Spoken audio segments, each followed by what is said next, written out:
Тогда, хочешь промокнуть? Что? Читать? Ты Бальтовский хочешь? Промокнуть. Хочешь? Или, это про лето почитать. Серьезное стихотворение. Вазка, аж шкода, мощов, товар я учу, емоцію шальтіна десерта, і у неįveikiamą, ano žodžiu, kur skūrė šį pasaulį lyg koncertą.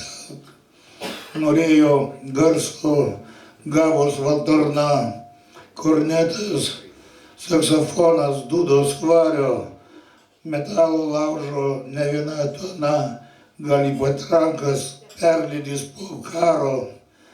Tie pašalinių reiškinių mainai, masonų piramidės atmosferoje, skylė ozono, pro kurią matai, nebus gerai. Sistemoje Demosteno kalbės daugiau, jauti negu mastai, skausmai žodžius užgožia ir palaima, kad greit su kūnu baigsis visą tai ir vasarą sugrįš į mūsų kaimą.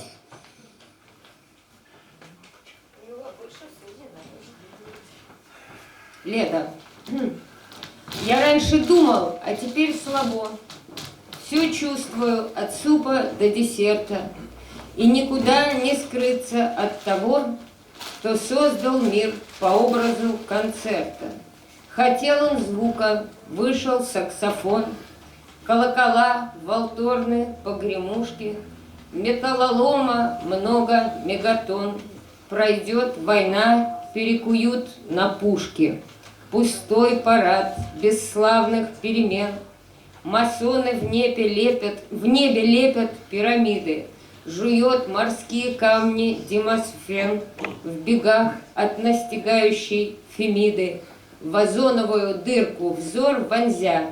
Не думаешь, а чувствуешь, как птица.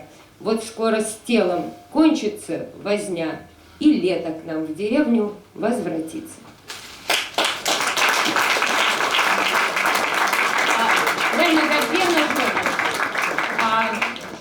Aš norėjau labai padalyvauti anoniminio eilėraščio konkurse, bet nespėjau. Ir специально dėl to išverčiau į lietuvių kalbą savo самое знаменитое стихотворение, kurį dabar perskaitysiu lietuviškai.